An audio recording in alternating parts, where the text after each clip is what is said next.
Former RNC chairman and MSNBC political analyst Michael Steele is with me. Morgan, let me start with you there on the ground in the Lone Star State. The governor says he'll call lawmakers back for another vote on the bill during a special session. What more do we know about that right now?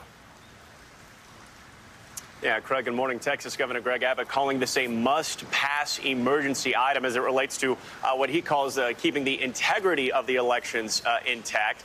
And when this failed to do so pass over the weekend, he is calling for a special session. We do not yet know when that will start. All eyes essentially go to that, Democrats especially, because what they did over the weekend was essentially historic. They staged this walkout, which denied quorum, and in turn stalled this legislation from being passed that session. It was only the fourth time in Texas history that that's even taken place. And right now, Democrats say there is no way they will deal with the current form of Senate Bill 7 as it deals with elections. And essentially what that bill entails, the four main points that they say are sticking points, are the fact that it limits voting hours, particularly in one case on Sunday from 1 p.m. to 9 p.m. And critics point out to the fact that that would impact Black and Latino churches who have get out the vote efforts on Sundays. It also, they say, makes it more difficult to cast those mail ballots because it would require a driver's license or a Social Security, not only on the request for the mail-in ballot, but also on the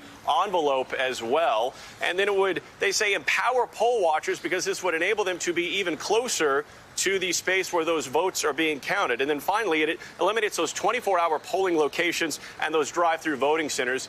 Those were created initially as a result of COVID-19, but they were incredibly popular, particularly in Harris County, a predominantly Democratic county. That's where Houston's located.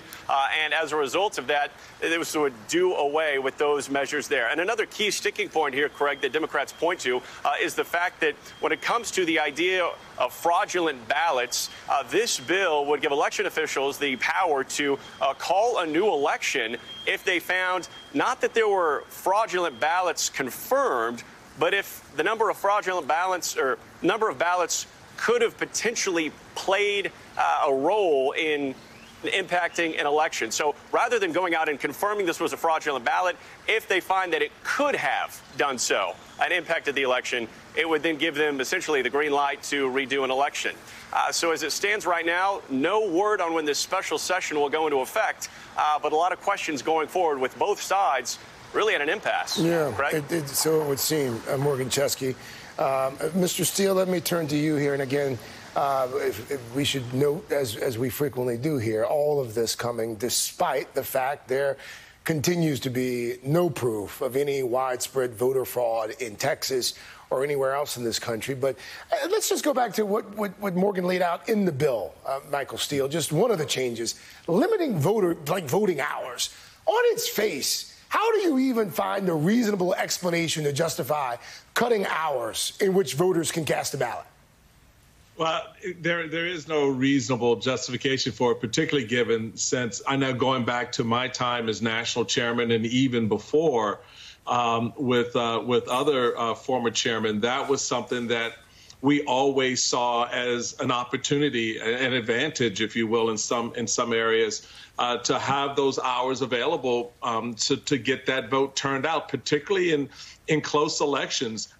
That time is significant. So the point of saying that is to note that this is all counter to where Republicans have stood in the past, not in the distant past, but in the recent past, with respect to same-day voting, with respect to absentee ballot voting, the hours at polls.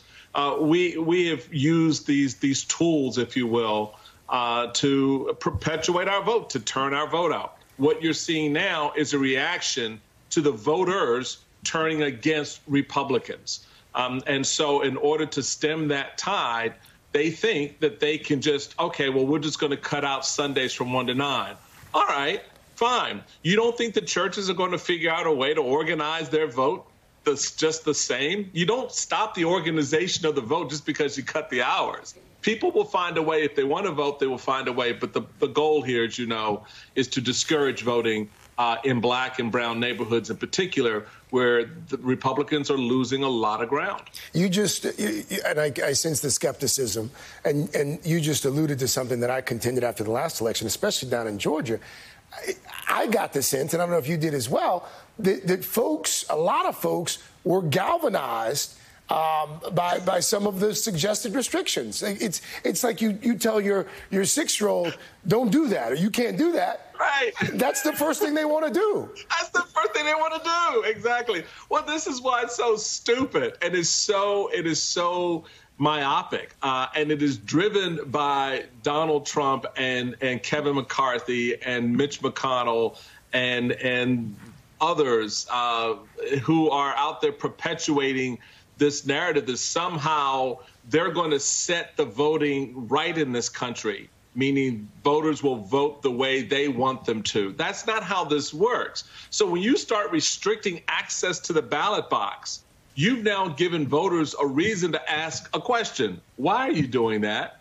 All right? Right. And if they don't like the answer, then they're like, you know what? Okay, fine. Then we will deal with you in court. So those state legislators in Texas and elsewhere around the country, there's a coming reckoning that will come for the actions that they've taken now. In the meantime, what you'll see, and I think this is already the case, is voters continue to organize themselves to participate in the process because there must be a reason why Republicans don't want us to vote. Therefore, let's vote. Exactly your point. And you've got Democrats in Texas now. Some of them have a message for Washington on this. There's a state representative there named James Tallarico. He tweeted, state lawmakers are holding the line. Federal lawmakers need to get their we covered it up there. They need to get their expletive together and pass the For the People Act. And he tagged President Biden. He tagged moderate Democratic Senators Manchin and Sinema. At what point, Michael Steele, does it become a bigger question? This idea that Congress needs to address, whether it's a vote on the For the People Act that the Democrats have introduced, or doing something less sweeping, like just renewing the Voting Rights Act, as Senator Manchin has suggested.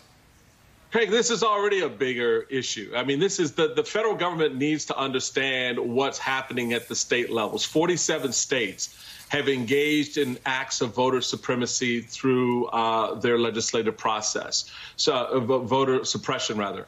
And so the question becomes, how do we respond? How do we begin to create standards and norms that voters can trust the voting process in this country? Because this is not just about electing a state rep. This goes to election of federal offices. So there is a federal interest here. All right. So it's not just, oh, well, you know, we're doing this because we can control state elections. OK, yes, that you can. But you're also electing federal officials, that from the presidency to members of Congress. So there is a federal interest here. The For the People Act is, while some may have an issue with it, it is a ground start, and everyone should take a look at that. Michael Steele, always enjoy your analysis and perspective, sir. Thank you. Thanks as always. Thanks, Bob.